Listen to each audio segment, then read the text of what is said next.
What's up, everybody? Welcome to Super Retro, a nostalgic podcast about retro gaming, TVs and film, pop culture, music, anything dope from the 80s and 90s. I'm Tuck.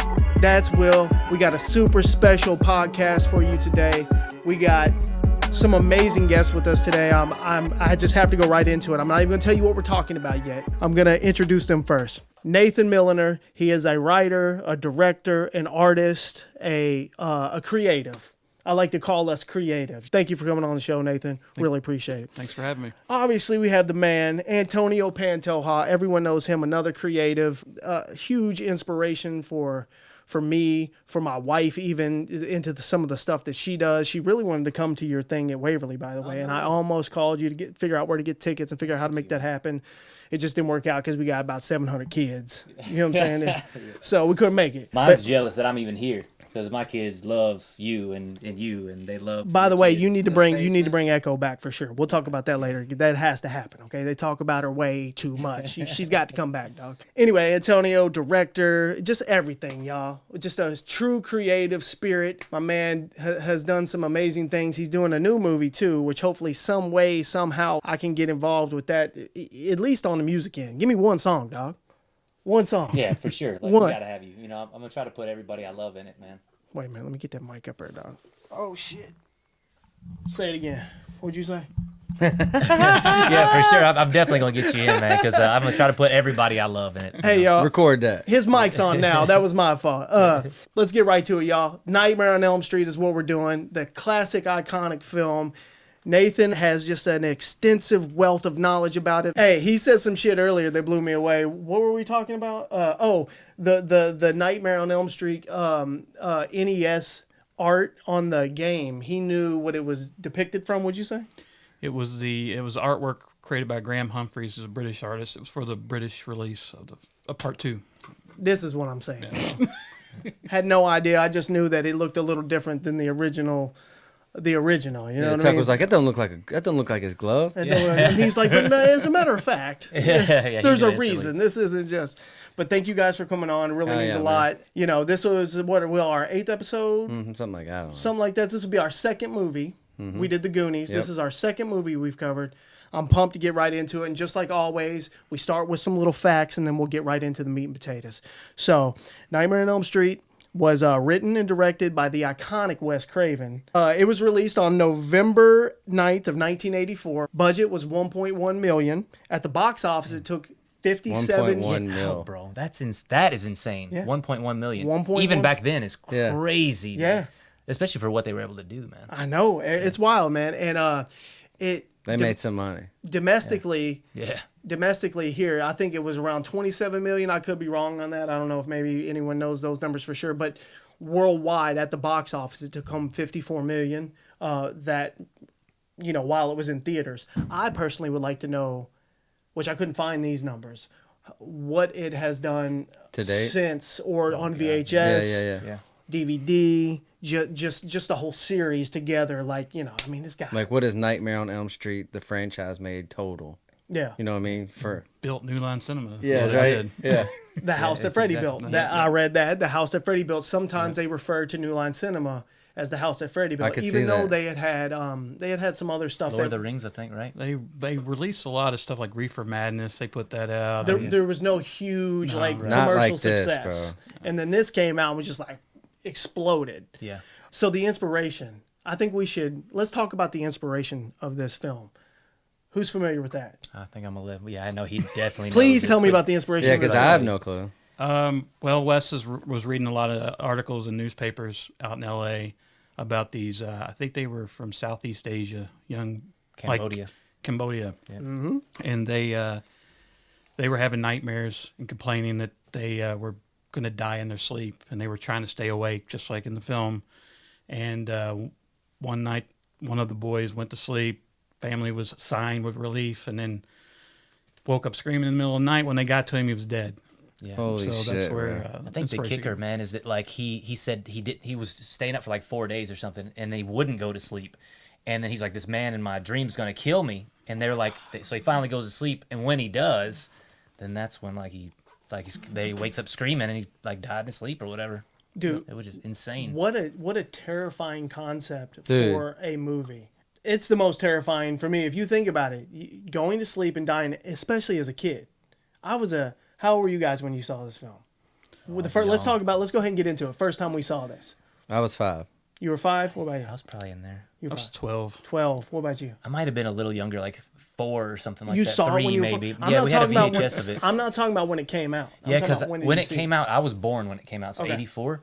But we had a VHS tape of it, man, and I just ran that thing on repeat all the time, you know. So I was probably 3 or 4. And we had a few movies like Dirty Dancing and Like, stuff. I saw it when I was This 5, is- so it was traumatic as fuck. Yeah, like- it got me good, man. I'm trying to tell you, like, that's why I was telling him, ask him how old he was, because Yeah. I was like, when it came out when I was a kid, like, the whole culture around us, like, every kid we knew talked about it. Like, if you went to their house, Yep. they'd have the VHS and be like, dude, put this in. Yeah, And we would watch it, and then we'd all stay up the whole freaking night at their house because no one wanted to sleep. yeah. Like, no joke. Like, it scared the shit out of true. all of us. God, so Like, true. we literally didn't sleep because of that movie, and it made us feel like it was real. Exactly what happened to me. So I had a friend.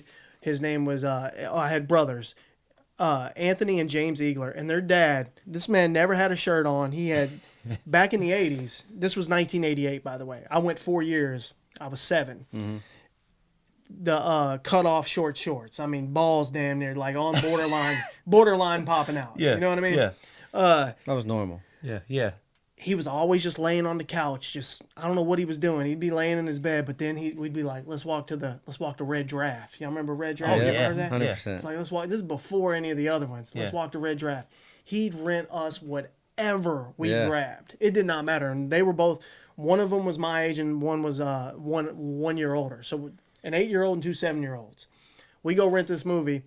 We put it in, and I swear to God, it right from the jump when the first kill where she's sleeping, he stabs her. Tina, Tina, takes her that's up to the ceiling and all that. Absolutely horrifying. Yeah. And I'll tell you another part that stuck with me to this day. And when I rewatched it, Yeah, the jump rope scene, Same. it's literally embedded in my brain. It's part of my core memories. That shit is terrifying. I don't even know why. It's not like anything's happening on that Right. scene.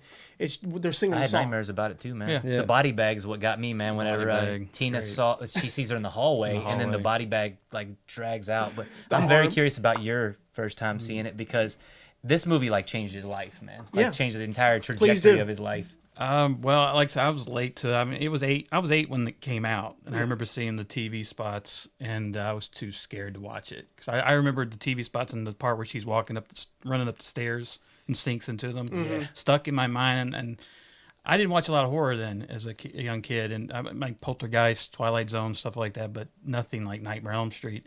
So I avoided it, and then sometime in '88, Dream Warriors was premiering on HBO, and they were playing part 2 and part 3. So I watched them, I recorded them, and then I became obsessed. I just fell in love with them, watched them all the time, and then that was the year that Dream Master came out, part 4. Yeah.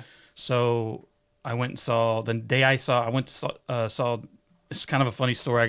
My dad agreed to take me and a buddy from school to go see Dream Master, or he was going to drop us off. This is in Louisville. And we get dropped off, and we go up there to buy tickets. And I'm like, you guys are 12. You can't buy rated R tickets, you know? Yeah. So I had to go call Dad. Dad, we can't get in. So he had to come back and take us to the next screening. But that night, I spent the night at the guy's house, and we rented Nightmare on Elm Street. Went to the video store, rented Nightmare on Elm Street, and Like Father, Like Son. the Kirk Cameron I know that one. Dudley Moore movie. That's right. And Switch bodies. it was also a cool night because he also introduced me to the X-Men because I didn't know who the X-Men were. I was not a big comic guy yet. I ended up going into comics. That's where I cut my teeth, writing and drawing comics. But I'd never seen Wolverine or anything, so I see Wolverine, Mark Silvestri drawing. I'm like, holy shit, what is this? So I'm like, I got to see Nightmare 4, Nightmare on Elm Street. That's a loaded night, and bro. met the X-Men and Wolverine on the same day. This is your pivotal. origin story. Yeah, Yeah, Yes, that is yeah, it. for It's the sure. most pivotal. I became a night in his comic book life. artist and a horror artist and Yeah. filmmaker. So yeah, that was 1988 was definitely. That was almost important. like a perfect incredible. age for you too, though. Like, Yeah. you know what I mean? If you're Yeah. too young, that might not happen. Yeah, So it didn't true. scare me. It was just cool Yeah, like, as that's shit. Like, I was perfect, like, dude. wow, this is amazing. Yeah.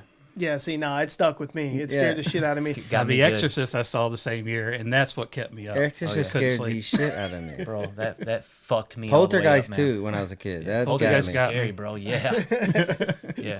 But Nightmare, like you said, is a different animal. It is, man. It's a scary film. So, you know, I was more. We watched. My wife watched it for the first time. She's 32. She watched it for the first time last night, with me, and you know, so I got to see like a real time reaction on. She was scared. There's obviously parts that are pretty cheesy, you know, like some of the stuff where his fingers and he's like, ah. Well, no. Oh, yeah. But now. Watching it now, it's different. But still, it's pretty fucking. When you see the body bag scene, I mean that's always gonna do something to me, you know. And then the scene with the blood coming out of the bed, I'm just uneasy when that shit's happening. Yeah, like that's crazy. And I know how they did that. The rotating room or something. Oh, yeah, they had a rotating room like Frank's.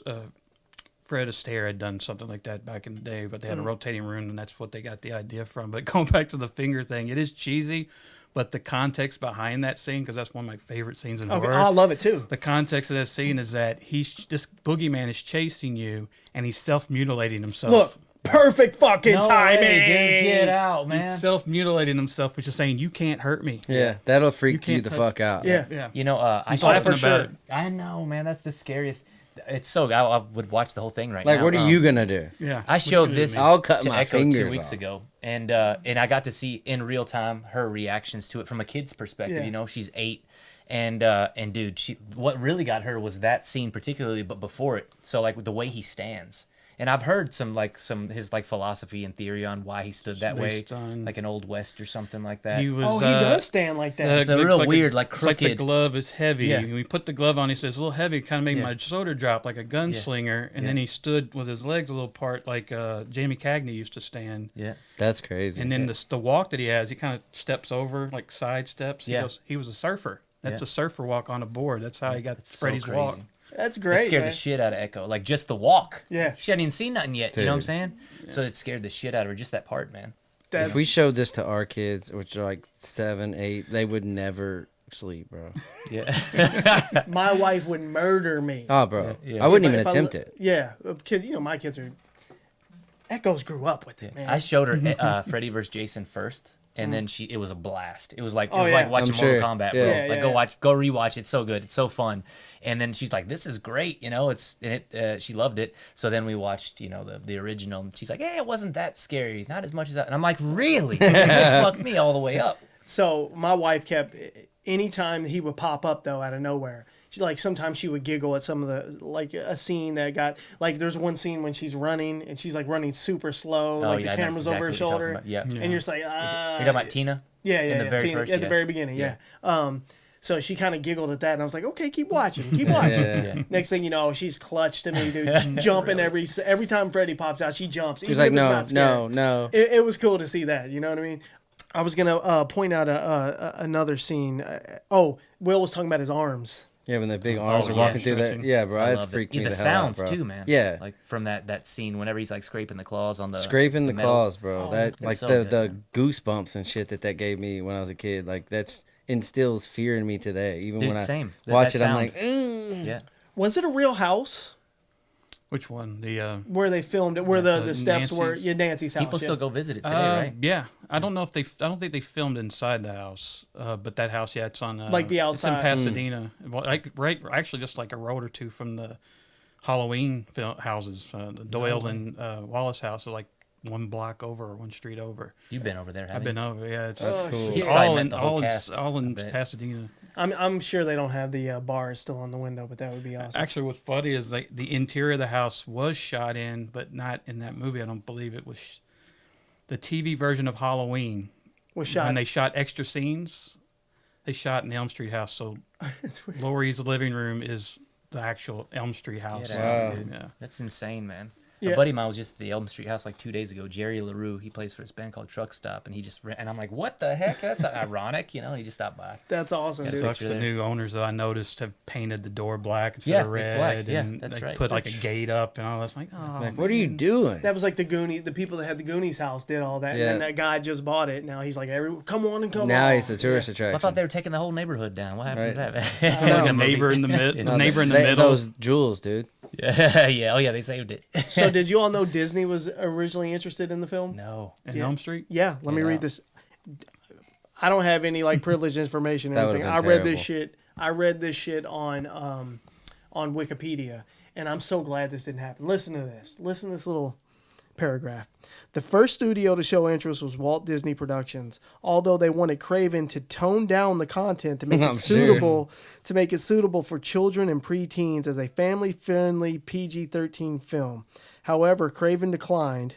And then it goes on to talk about how New Line ended up getting involved. But how bad would that? Could you imagine declining Disney? You're like, man, I'm a pass. I'd rather not make it. I'd be like, yeah, whatever you want. Yeah, Do no, it. You do know that Wes started in porn, right? Yeah, Oh, yes, that's he true. did. He definitely did. I found that out too. I watched the Netflix documentary a while back and found that out. The movies that made us. Yeah, I saw that too. And they were talking about that. I was like, damn, for real? I Yeah, know. I had no All clue. right, either. Wes. That's cool though. Like he stayed true to like what his vision was for. Like he didn't want to just And- go.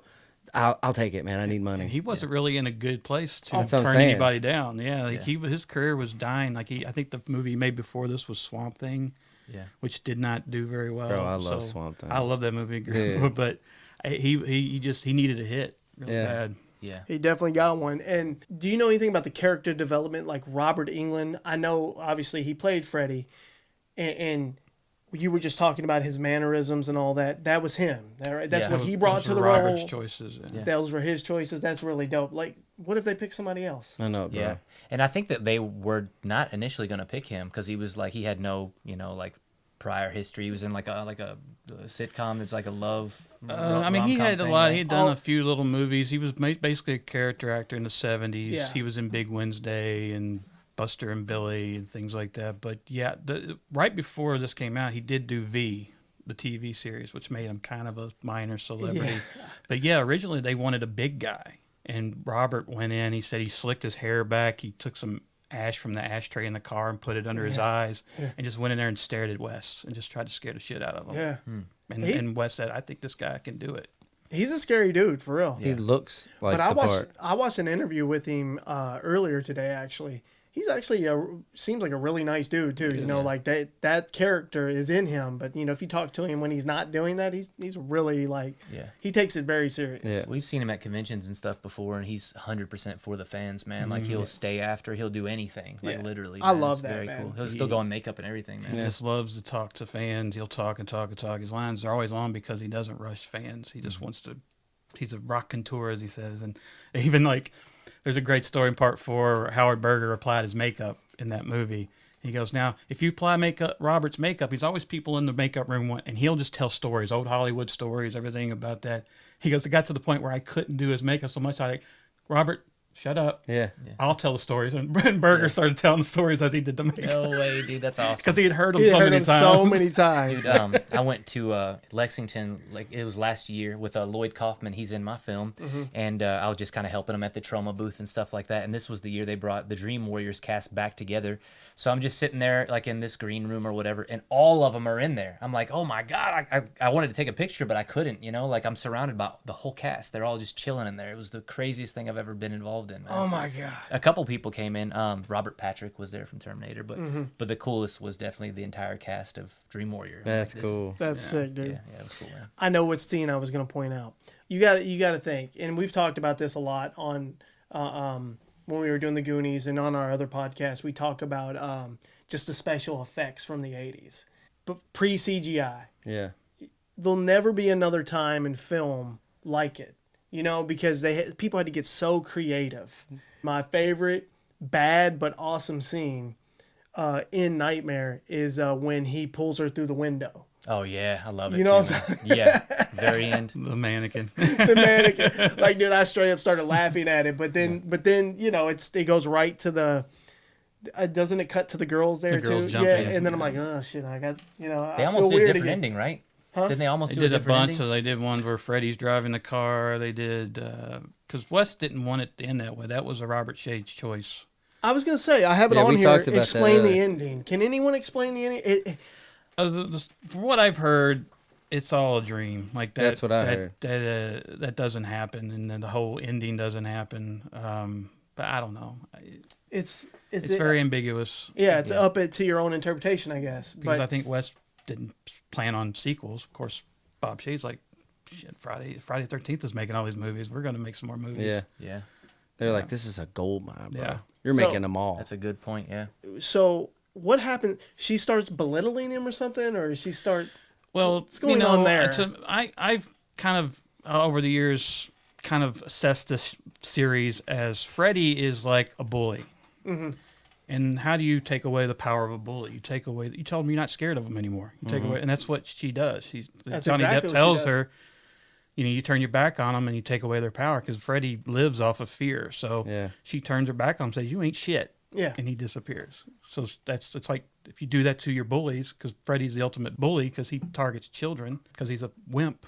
Yeah. in real life, he was a wimp, so he attacked children. I'm so glad they didn't go with that angle of the child molester. Did you know that? Yeah, I mean, it was there. They took it down because in the early 80s, the McMartin trial, which was a daycare center that was, they were arrested because they were systematically abusing the children in the daycare center. So that played into the whole satanic panic of the era. And so Wes decided, maybe we should tone that down. But he was always there. I know in this remake, the remake gets a lot of crap because they brought that back. Mm-hmm. But it was never gone because in part 5 they call him a child molester in a newspaper clipping. And so, and most child killers, that's kind of what they do. It's not, for sure. But it's funny, the audience, a lot of fans have a problem with that. I'm like, oh, you're fine with them butchering 5-year-olds, but like he was a molester. That's people. just no. Yeah. Right. Can you just kill them? You just kill them. But with that being said, I know I kind of poked a little fun at the mannequin coming through the window. Man, there was some extremely dope. For the time period, special effects in it. I mean, when I was watching it, like I said, with my wife, it's been a long time. So, you watch a movie, you know the movie, you see parts and you're like, oh, yeah. Oh, I can't wait. I know what's happening next. That did not happen. I was not ready for the wall. The wall's amazing. Bro, I was like, it's so good. Shit. Yeah. And knowing what the conversations we always have about how bad the effects are in the 80s and how funny and just how creative they are. I wasn't ready for that. Yeah. I was like, wow, that was really good. This looks so good. And it's like a $10 piece of latex is all it is. I mean, like Jim Doyle was the, he's not an effects artist, but he's like an engineer, a constructor guy. He know how he was in charge of building that room, the revolving room, and doing that. And they were trying to figure out how to do that. And someone said, hey, they got this new thing and this new material. And he just went and bought this big piece. How crazy. Yeah. And it's all in the lighting that Jacques Aitken did with that top lighting. That's so good. And then they cut to like the actual wall where she like knocks on it too, which really sells it. Yeah. That's what sells it. And I think that's so, it was genius, man. I mean, there's so many innovative things in that movie too. That's what I have that on here. That's a question I was going to ask you. The impact that the film had moving forward from there. And like, just, for me, the pop culture impact, it's, people know about Freddy and Nightmare on Elm Street without even seeing the film. Everyone knows who he is. Even my kids know who he is. Show that glove. Yeah. My 9-year-old son wants to be him for Halloween. He definitely has never seen the movie. You know what I mean? So it's crazy the impact. But what do you think? You think that it changed movies? Or I know there was some stuff like it before. Halloween was what, 79, I think? 78. Yeah. 78. It was definitely groundbreaking. Yeah, I think we live in like a post Nightmare on Elm Street world now, but I think it influenced pretty much every horror thing that happened after it, to be honest with you. There's a little bit of it in everything, man, to be honest with you. Like what, lighting? I mean, even like the beats of the film, I mean, even like It, for example, like, I mean, it's pretty much, it's pretty much. And then the latest season of Stranger Things was totally Nightmare on Elm Street. 100%, bro. Yeah, you're totally right. I think every horror film is influenced by it some way. I hate to keep bringing my wife into this, but she said the same exact thing last night when we were watching. She goes, this reminds me of Stranger Things. She goes, it even sounds like it. I think that's why they brought Robert Englund in that season, just to kind of confirm it for you. The music, God, the music's so dope. That's the first thing that I latched onto. I'm like, this music is sick. The 80s, bro. Charles Bernstein. Slow piano. Yeah, I have his name written down, so I started looking into him because I like with all the Nintendo stuff, Koji Kondo. I've looked into him extensively. So now I'm going to have to dig into this guy because I'm like, holy shit. One of his coolest is White Lightning, the Burt Reynolds moonshining movie. Quentin Tarantino used a lot of that score, but that's a Charles Bernstein score. Yeah, that's sick. 1973, I think. Man, I will say it is cool to like take a moment and just be here with like him, like doing this subject matter because it's so important to him, man, and being alongside you guys, awesome. Thank you, man. Thank you for sure. This is cool. And this is the first on this podcast. This is the first time we've had guests. Yeah. Really, man? Yeah. No way, dude. So first guest on this one too. Yeah, that's I was right. gonna First say, guest on That's the right. last one, man. He's our Yeah. first guest Yeah. ever. Yep. Antonio Yeah, was. wow, dude, that's Lucky, awesome, man. Thank lucky you. charm. Right. Oh, But Chuck, I like what bourbon. you're saying, like how, like even with the music and like in the sound and the effects and stuff, how they had to get so creative in the '80s back then. Like so, it made all those movies so unique. You know what I mean? Like Dude, the you're so music right. was so awesome. It had to get you. You know what I mean? The effects, everything. Like they could, and like I was gonna tell you, about the mannequin, but like you didn't notice it back then. Oh hell no. That's what I'm I saying. know. Like back then, I noticed nothing. No. It was all perfect. Completely by Yeah. surprise. Like too, now man. you watch it, you're like, oh. But when you're a kid, this scene like too. This Yeah, scene oh is my nuts. God, bro. This scene is nuts. Beautiful shot. perfect, dude. Yeah, completely iconic too, man. Like, And then watch, she wakes up and his hand goes away because he's awake. You You know? cannot even do this now. Just the innovation of that glove. That glove, 'Cause dude. everybody had a knife or an axe, and just for him to have this thing that he builds, and that opening where he's building it, which Yes, I dude. recreated in my fan film of him building his glove, because it was just, I said, I have to. he did a very successful. fan Yeah, film. so that's what I was going to get to. Let's talk about a Heck little yeah. bit of what you've done with and just the series and your fan film. Just talk about what you've done with Nightmare on Elm Street. I'm extremely curious. Well, the fan film was called The Confession of Fred Kruger. It was a prequel. When I became a Nightmare fan in '88, I've been drawn since I was 5. So being an artist is what I came into filmmaking because of the art and because of the comics. But I always loved movies. But I bought a book from like Walden Bookstore in '88 called the Unofficial Making what was it? The Nightmare on Elm Street Companion by Jeffrey Cooper, who wrote the novelizations, and it was the making of part 1 and 2. Dream Warriors hadn't come out. The book came out in '87, but Dream Warriors was just a script when he wrote it, published it.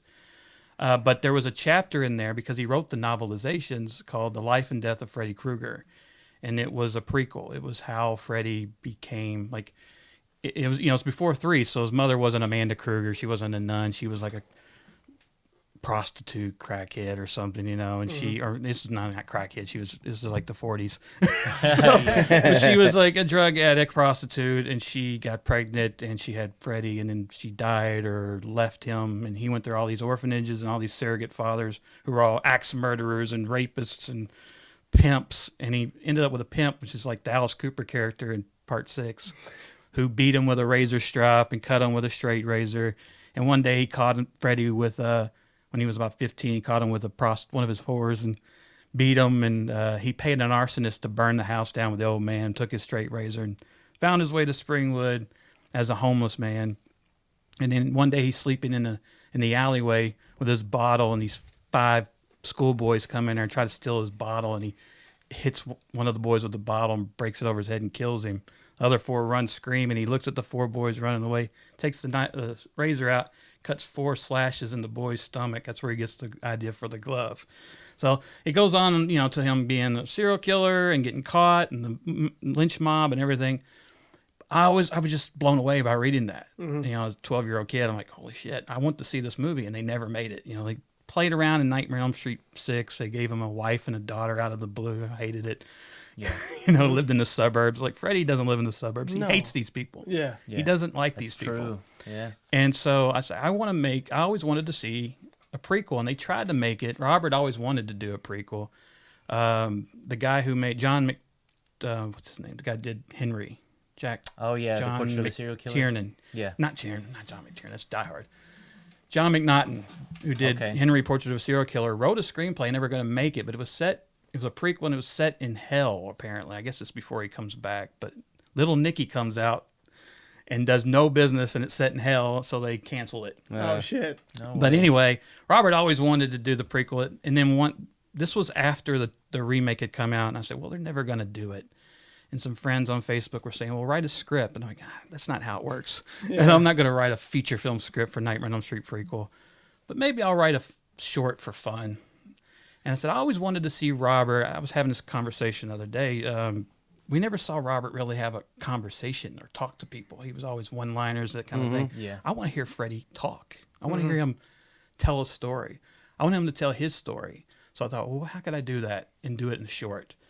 And I thought, well, maybe he's telling the guy in his cell what he's done.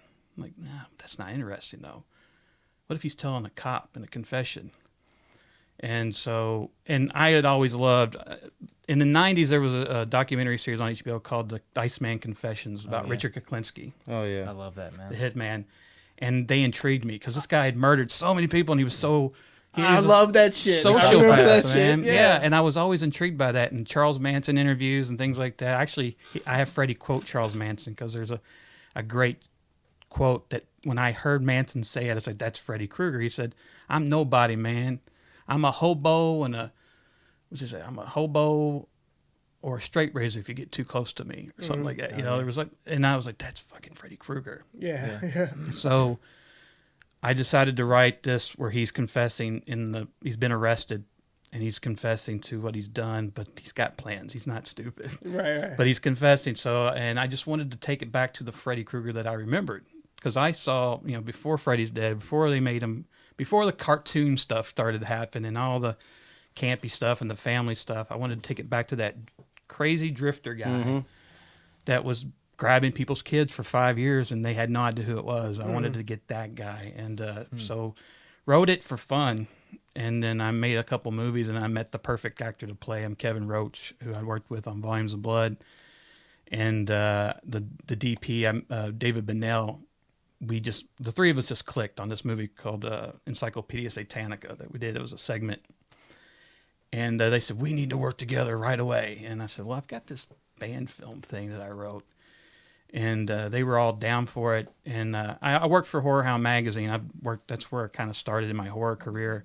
And I used to do Horror Hound Weekend all the time. I was a guest there all the time. And I knew Nathan really well, the guy that runs it, Nathan Hanneman. And he said he was... I moderated a Dream Warriors panel at Ken's show at Fright Night Film Fest, and they Will Heaton, the guy who played Ira, not Will. Will was the character, the kid, the one to be the wizard, the Dungeons and Dragons kid. He said, we don't get invited to a lot of shows together, I said, so I told Nate, it's like, dude, the Dream Warriors people would love to do a reunion. He goes, well, if I can get Robert, I'm trying to get Robert. If I can get him, we'll do the reunion. And so he told me, yeah, I've got all these people. He ended up having 25 Nightmare on Elm Street guests at this show. It was like almost the whole thing was Nightmare. And I said, dude, if I make this film, will you let me show it will you maybe premiere it there? He said, absolutely. So I told the guys, like, we got to make this right now because we're going to play it at Horror Hound. Dude, that's awesome. There's 25 Nightmare on Elm Street people there, Robert England, Heather Langenkamp, all that shit. There's like 40,000 guests there too at Horror It was Hound. crazy, but the craziest thing was I finished it. We were ready to go. It was about a month out. Wes Craven passes away. Dang, dude, no freaking way, And man. it was just like, I was crushed. And I just called David had edited the film too. And I said, we had the whole disclaimer thing that you have in fan films. This is not our blah, blah, blah. I said, remove that, put that at the end. In the front, just put for Wes. That's awesome. I about choked up telling him that, and it was hard. But when we got to the show, it was almost cathartic because everyone there was a Nightmare fan, and Mark Patton became good friends with me, and he was in the front row from part two. Jesse. And Lito Velasco scored it. He worked on the Never Sleep Again documentary in the book. I did the cover for the book. Who else is involved in that? Roman Chimienti, who's an audio guy. He directed Scream Queen, Mark Patton's documentary. They won tons of awards. I think that's on Shudder for free if anybody wants to check it out. It's a really cool documentary about Mark Patton's struggle being a homosexual actor in the 80s during the AIDS crisis, and pretty much his dream was over because no one would hire him because he couldn't play masculine.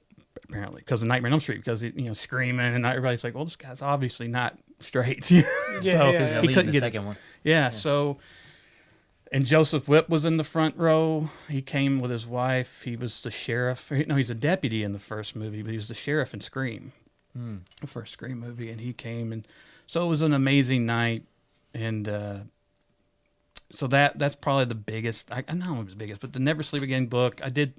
NECA, the toy company, I did a bunch of Freddy figure artwork pack, like the Mego style, big clothes action figure. I did part 2 Freddy. I did the surgeon Freddy from part 4. I did the chef Freddy from part 5. I did the Tux from part 3, the Tux Freddy. And And dude, so They Never Sleep Again documentary is the one that Heather Langenkamp put together. And it's like, is it the 5-hour one, or is there like it's long, right? 4, yeah. Never Sleep Again. Heather's. It was she on hosts Netflix it. for a while or something. It's right? a great. I mean, it's it amazing. Man. Covers the whole series. But he I don't did know all if the it art did for that, man. That's cool. The cover, and yeah, it was. I remember they were putting it out, and I said, dude, this is my favorite horror film.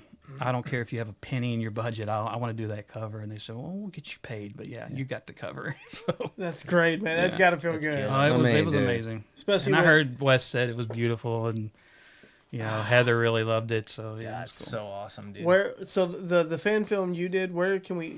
it's on YouTube. Is it? Hell yeah. Yeah, Confessions of Fred Kruger, if you guys are looking for yeah. it. It's a passion project. Yeah, I just wanted to get it. I said I've had this in my heart for 24 years, and I did an art gig and I used that to fund it. I'm just pay, because I said we needed to make it quick, and I had an art gig on the side that was coming up, and I called the client and said, "You ready to do this?" And they're like, "Yeah." So I was like, "All right, I got the money.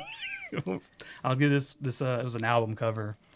I'll do this album cover, and then we'll be able to fund this movie. Like, I need that money now. I'll do that right now. He also did the art for One Must Fall and the T-shirts and everything. Oh, Yeah, cool, he's man. amazing, man. Yeah, That's I great. was so honored that he would even be willing to do it, man. Because he's done so many iconic ones: Halloween 2, Halloween 3. I mean, The Burning, like the ones that I love. He's done so many. The Howling. He's done amazing stuff. Very sick. Way man. more than that. But It's cool he had the idea and was like, they're not going to do this. I'm just going to do it. Somebody's going to have to do this. Yeah. Somebody's got to make it. Yeah, that's so cool. cool, That's when you do it, And man. I just thought, it's like I think the budget was like $1,000 or something, and we shot it in 4 days over the summer.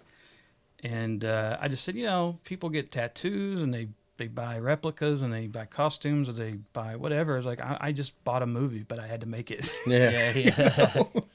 That's really cool, man. Yeah. We don't have a whole lot of time left, so I did want to, in the whole series, this doesn't just apply to the first movie. For me, there's a scene that sticks with me. I know we've talked about quite a few scenes that are stuck, but there's one. It's not in this one. I'll never forget it. All right, It crosses my mind probably once a week. I'm not Okay. joking. This scene. I bet I know what it is. What is it? The puppet. Yeah, I think I've told you this. I had to have told you Yeah, this. probably. Where he's walking them like puppets with their Oh, veins. yeah. Destroyed me. Yeah, That 100%. was hard to watch. Yeah. Destroyed me. I don't know when Nightmare on Elm Street 3 came out. That was 3. 87. That was 3, right? Yep. I knew it. Destroyed me. Yeah. So like you were saying, we watched Nightmare on Elm Street 1, then we were right back in the next day getting all of them there because 3 was out. So I know we got 2 and I know we got 3. But when we got to 3 and he walked him like a puppet down that hallway, Yeah. I think, doesn't he walk her off the building or something? Makes him fall off the building. Makes him Yeah. fall out of the building. I think about it way more than I should. Yeah. Is there a scene for you guys is there one where In the whole series. The whole Yeah. series. It can be it could have come out in Freddy vs. Jason. Like, is there one scene that is just the one, your favorite or the one that's the scariest? Because for me at the time, as a 8-year-old or 7-year-old, that was terrifying. Yeah. That fucked me up. Yeah, what's yours? Mine? Will? That was mine That's before. yours too? Yeah, puppet. The puppet school.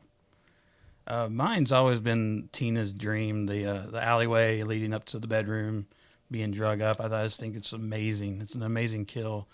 It really is. I mean, Dream Warriors is just full of amazing moments. The Jennifer and the TV set. Oh, I love is that. That incredible. was good too, dude. There's a tagline, and when he says that too, or when he kills her with the TV, what does he say? It's He prime says, time now. This is it, Jennifer. Your big break in TV. Welcome to prime time, bitch. Yeah, that's right.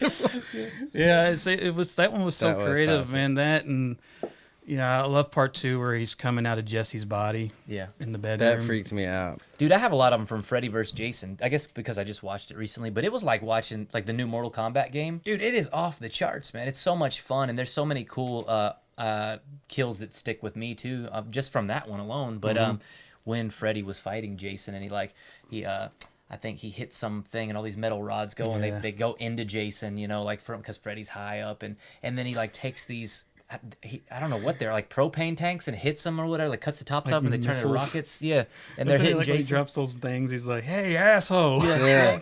He does it like an Irish voice, you know. It's the whole thing is. I think it's so favorite- underrated, My man. favorite line though that got cut from the damn movie, I don't know why, Freddy versus Jason, is he tells Jason, "You're big, you're dumb, and you got no style." Oh my God, that's a great line. But yeah, true. he It's fucking actually up. He was true. dropping elbows on him and stuff, and it was amazing. I'm gonna have to Rey go back and Mysterio- watch that. I think Yeah, Rey I do Mysterio too. Jr. doubled him in You're that kidding, movie. man. A couple of like the one where he jumps out of the water. Yeah. Oh, I it's think so that's Rey good. Mysterio. Dude, it's so I good. love Rey man. Mysterio. Yeah. What I was gonna like, cause you just reminded me when you said Jason. Like I know they're doing a new, like Friday the 13th. You see that? Oh no. Series. And yeah, a series. And Really, I was like, they're gonna. What's the future of Nightmare? Do Yeah. you? My idea for the future of Nightmare would be a series. Yeah, I think so too. Because the biggest hurdle that Nightmare has is getting over Robert Englund. He's 75 years old. He's not going to play Freddy again. Yeah. There's so many fans. That's all they want. That's all they see. I said, so Yeah. what you have to do is you have to trick people into falling in love with another actor. Yeah. And the way you do that, my idea is you do a television series about Springwood while Freddy is killing children in the 60s. Yes, 100%. And you do it about the town. You introduce all these people, the parents and all that. But what you do is you make it a murder mystery. So you have all these different suspects, and no one knows, and you kind of throw them off. No one's named Fred Kruger. Whoever Fred Kruger is, he's using an alias in the show. And it could be the dad, it could be the mailman, it could be the guy that works at the factory, The it hobo. could be the hobo, it could be all these characters, and you make the audience just glued to who is it, but That's you good. hire really good actors where the people watching it just fall in love with the characters and the performances and the actors to the point where and you know when you do a show, you know who the public's really loving. You know, Yeah. oh, they all love Yeah. Norman Reedus, so we got to do more Daryl Dixon, you know, that kind of thing. So you find your Daryl Dixon and you go, okay, let's back off on him. Let's make him think it's somebody else, but this is who's going to be our Freddy. Yeah. And then by the third good season, idea, you dude. reveal him, and now the audience is like, we love this guy. Yeah, so then they're you can invested. make the movie. Yeah, they're invested then. And you go, I can't wait to see him in the Burns and all that. And then you do the movies with him as Freddy Krueger. Dude, that's a good idea, man. So how hasn't this happened though? I don't understand why. This seems like a Netflix just packaged and ready to go. How isn't It might come, you know. I'm sure it will. We'll look back on this and be like, see? Yeah. And then I'll be like, so what's this podcast? You stole it. Really? So I know what I was gonna say when you said fall in love with another actor. Johnny Depp. We haven't talked about Johnny. This That would be film interesting. It's crazy we have. this film introduced one of the most iconic actors of our generation. Of all time, yeah. Of Yeah, all dude. time. Yep. And he was just a young kid. I can't believe. Will told me today he was 21 in the film. Yep. Is that true? Like his actual age? Yeah, he was young. He was a It's rock. He's in a rock band, that's and right. punk band or something. He seemed like he was like Just a little Kentucky boy. So he 15 almost or did something. get picked. So like he basically, like, I think that you might be able to correct me if I'm wrong, but the casting director didn't want to pick him, and then Wes Craven brought headshots home of all the people who had submitted, and Wes Craven's daughter was like, "You got to pick him. He's just too good looking." Yeah. You got, like, that's why they chose. But he was in a band, I think, and he had like nicotine stains on his fingers, and they're like, "This is not an actor that could play, you know, like a He's supposed to be a boy jock. next door." Yeah. Glenn Yeah. was supposed to be a big jock, and yeah, like I said, they didn't want him, but his daughters were like, Johnny Depp, Dad, you know, we got to get that guy. And the other people, I mean, Charlie Sheen was up for it. He was he crazy. auditioned for it. Yeah. But yeah, it came down to that. But Johnny, you know, Wes talked about Johnny. He said Johnny was, you know, he was quiet. He goes, but he was very invested. He would come and he would want to learn. He would watch. He had never acted before. I think Nicolas Cage is who got him the audition. I think he was Wow, friends no with way. Nicolas Cage, and Yeah. Nicolas like, hey, you got to try out for this movie. I think maybe they were even roommates. But yeah, like Wes just said, I knew this guy was going to go somewhere because he was just very serious Yeah. about learning and paying attention to filmmaking, and he wanted to do a good job. He was right. He was right. Yeah, he's been in some of my favorite roles ever. Man, Ever, dude. honestly, man. Like, I got him tattooed on me as Edward Scissorhands. And Yeah. What's your favorite, Edward Scissorhands? oh man, that is a tough question, man. Probably Edward Scissorhands, but dude, I love Crybaby, man. I love Crybaby's Crybaby. great. You know? My favorite's Ed Wood of his. Yeah, Ed Wood's great, man. In Fear and Loathing in Las Vegas. You know, I mean, come Louisville on, guy. Yeah, That's the best shit ever. He Let me- became him. Yeah, he did. So I have a quick story about Edward Scissorhands. So as you know, I've been collecting VHS. I have the whole Yeah. me and Will have a dope collection of VHS right there, Yeah. and they're everywhere, obviously. And we have no plans of stopping. Every horror film that we've discussed tonight, and I have I'm getting everything. I will stop at nothing. But 3 a.m. the other night, I just woke up. I couldn't sleep. Happens to me all the time. I wake up at 3 and cannot go back to sleep. I'm just laying there. I'm like, so I start looking at my VHS hit list. I have a note of shit that I want that we don't have. And I scroll and I was like, I saw Beetlejuice. Don't have Beetlejuice yet. I want a sealed Beetlejuice. It's really expensive. So I was like, Really, yeah. we'll Hold off on that. Yeah, I'm going to hold off on that one. So I'm going, Edward Scissorhands is on the list. I'm like, how do we not have Edward Scissorhands? So I bought Edward Scissorhands off eBay at 3 a.m. the other night. It just got here. It's No way, yeah. Yeah, it's back there. I'm curious to see the cover, man. I It's wonder which one they fucked. use. Like, it was really cheap. I was like, I'll buy a cheap one, see what it looks like. It's fucked. But I got Beetlejuice tattooed right next to Edward Scissorhands. Let me see. I got this one, and then I got another one on my leg. Did you know your it's caseworker? Beetlejuice. Yeah, that's right. And then, damn, that looks great. Because she said, never trust the living, so I got it. Sean Smallwood. Did you see they're gonna do a show on that too? Beetlejuice? Are Yeah, you serious? that's what I man? heard. No Or it way. might be a movie. No, New it's movie. part Yeah, 2. a new movie. They've been saying they're going to do part 2 for like 20 years, I but know I think it. they're really doing it I now. know they are. It Yeah. was always like a lie. Yeah, like it's got they'd a have release date. they'd have a Yes, there video or was a, Oh yeah, there's a Fake image poster. Yeah. yeah, an they'd have image. an image and be like, that's not real Well, shit. there's an image of Winona Ryder Yeah. as Lydia. Yep. Yeah, on with the set. hair and everything, Yeah. man. Yeah, I it's mean, going that's down. just gold waiting to happen. Yeah. And who's the star? It's the girl played Wednesday, right? Yeah, Ortega. Yeah, I think so, man. Ortega. Yeah. Jen Ortega. There was a couple people that got announced I was very surprised about. Mm-hmm. I was like, yo, really? We are kind of up against the clock here, but anybody got one thing we didn't cover? Anything you want to add to the Nightmare on Elm Street or the legendary film? Anything you want to add? Anything we didn't talk about? We covered it pretty good, man. Mm-hmm. He gave some really good background that I didn't know about, and like that origin story that he talked about that was in that book was, dude, that's the first time I've heard that, man. That was super Yeah. cool. I think you can read that. Like the book, you can buy the book on it. It's a really cool book. Like I said, just a bunch of black and white pictures from the making of or promotion photos. But that chapter, I think you can read it online if you look for it. But it just captured my imagination for so many years, and I thought, and I guess I got a little disgruntled over the years because I thought, Freddy, this is not like who Freddy became, and by the time Dream Child and Freddy's Dead came along, like this is not the character. This is not who he was. This Wes Craven set out to make the most vile human being ever. Mm-hmm. A child molester, child killer. What's worse? Nothing.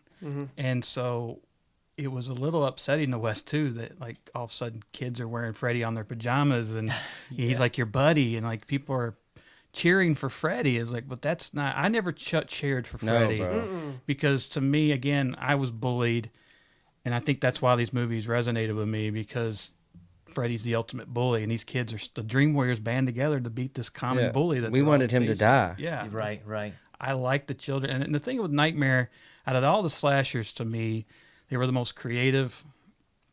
It's some of the best directors: Rennie Harlan, Stephen Hopkins. These guys went on to make Die Hard 2 and Judgment Night, and what was the other one? That's so good too. What was the other Stephen Hopkins movie? I can't remember.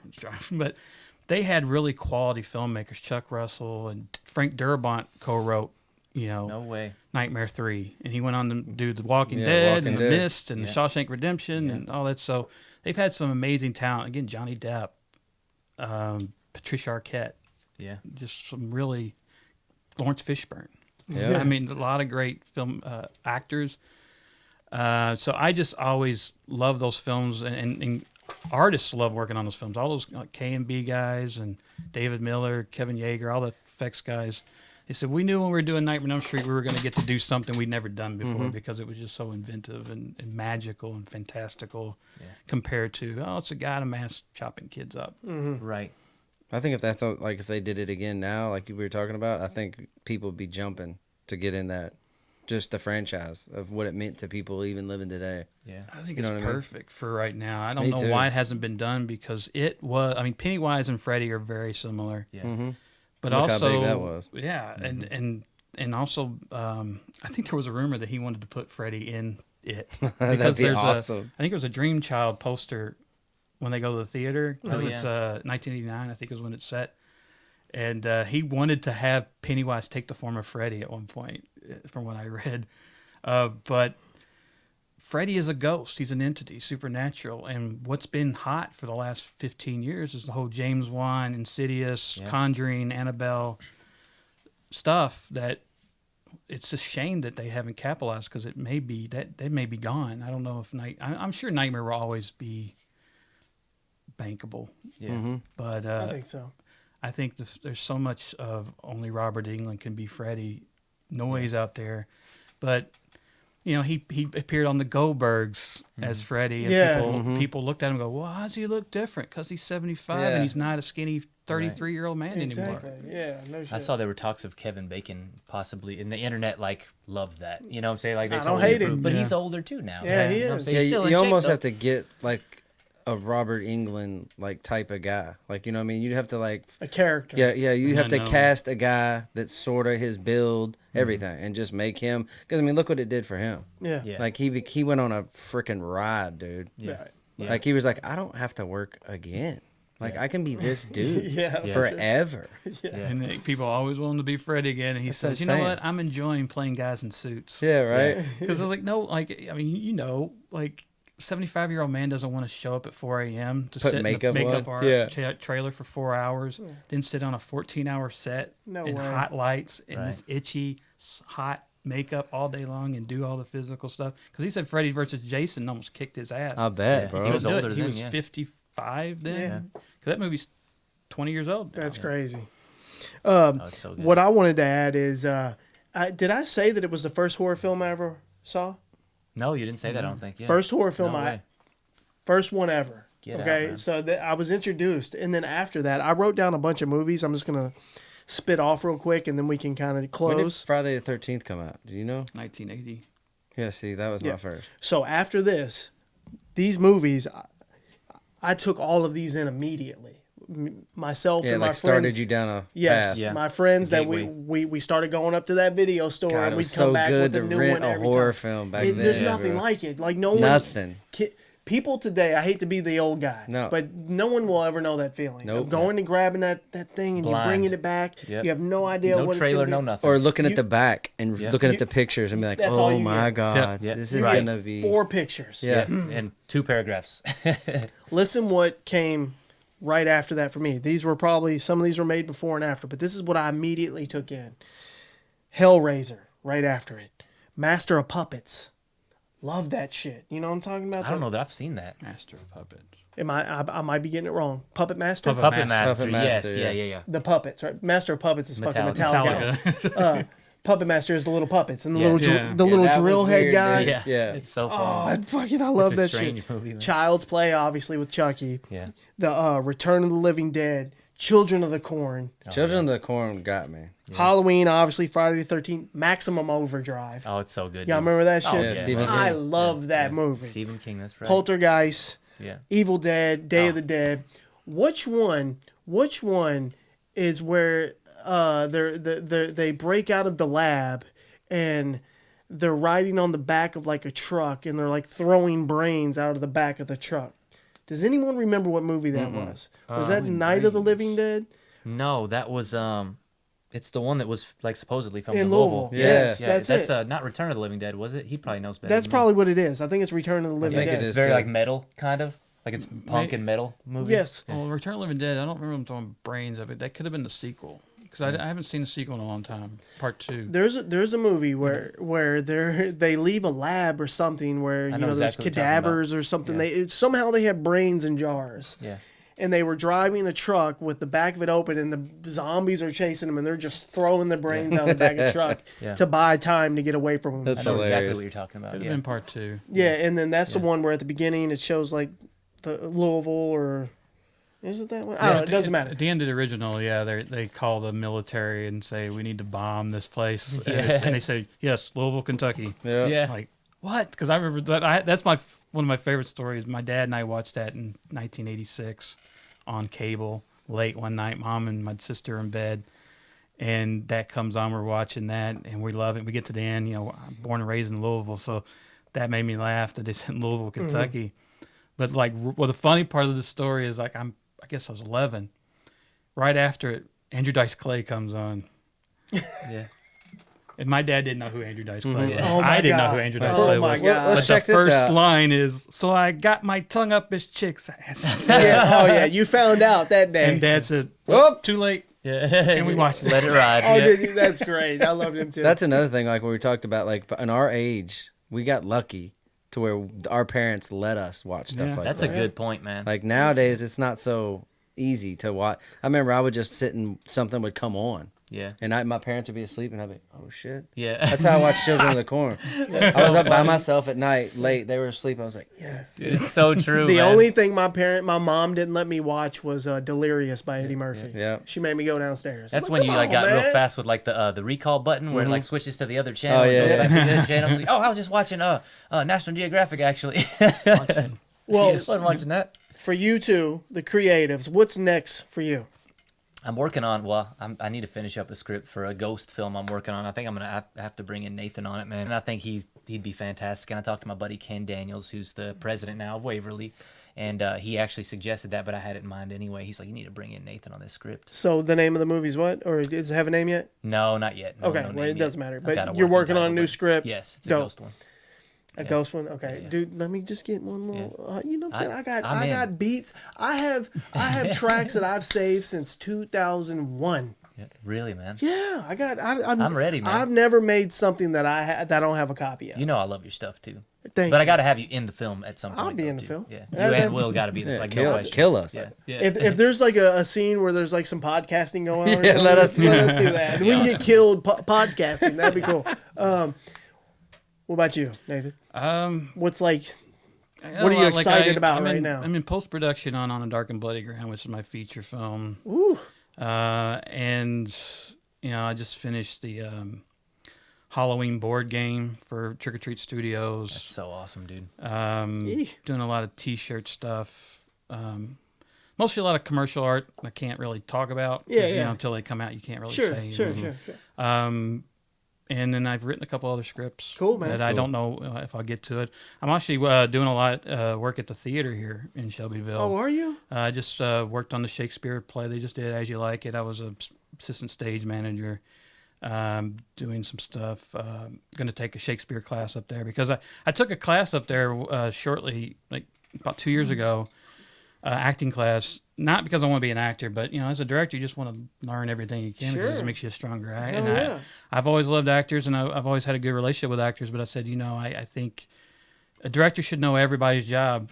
You don't have to do it, but you should be able to communicate with them Heck yeah. and understand what they do and what they go through. And so, I've always said, I'm going to take an acting class so I can put myself in their shoes, know their process even better, more intimately, and just be able to communicate with them. Say, hey, I know what your help you process and what you do. Help you and, write yeah. everything. That's fantastic, man. So, where can people find more information about you? What is your go-to Instagram, source of Facebook. communication? Facebook is probably still. I'm old. So That's fine. I know everybody's left Facebook. No, But Hey, we're Facebook still is there, where a man. lot of- Yeah, yeah. same. I'm holding on, dog. Yeah, right. I've thought about it a couple times, checking out, but I'm still there. It's like our MySpace now. Yeah. dude.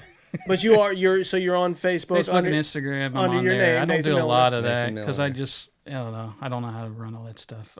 Because I'm always working on stuff. So unless I hire somebody, I had a website, but it's just haven't touched it in years. There's so much maintenance. Yeah. Yeah. It's like I don't have time for that shit. All right, cool, man. So it ain't hurting the work coming in. Yeah. I just keep going with the old school and but yeah, Facebook, Nathan Thomas Milliner. Cool. What about you, dog? Well, No, don't follow me. Follow these guys, man. Like, We know where you you're already at. know how to find him. You no. probably already follow him. No. Okay, just be honest with you. no, I'm honored to be in his presence, man. He's just he's accomplished so much, man. To have him here is huge, man, for real. And he's really amazing, and you guys too, man. Thank you. Like if everybody, I'm sure if they watch the show, they know your background, but it's really cool. Like I said, earlier I was just sitting here and it hit me, and I'm like, oh my god, I can't believe I get to. Like I can call them sometimes, and like they're my friends, man. This is crazy. So, Stop it. That's how super we honored to feel, be bro. here, What you man. talking So about? That's how I Don't feel. follow me, man. I'm a fan of them, so follow them, please. Well, It's we just- appreciate it. And we certainly appreciate you guys coming on. Thank you for always. You've definitely been our number one guest. I know D Hill has come on a lot. Oh, that's my Daniel Hill, dog. the actor. Yeah, that's Yeah, my he's an dog, actor. man. I He's love come him. on a He's lot. doing a big role right now too. But I think you got him, dog. I think you got him. You've come on more. You've this is probably your fifth or sixth time you've done during the pandemic. We did like the man. agonizing Zoom. Zoom that's cool, podcast, man. you know, but Yeah. they But worked out. He's always That's man. cool, man. Antonio. You've set a lot of time and aside for us, man. We Daniel has appreciate it. always man. been our biggest supporters, Yeah, man. Daniel's my dog, man.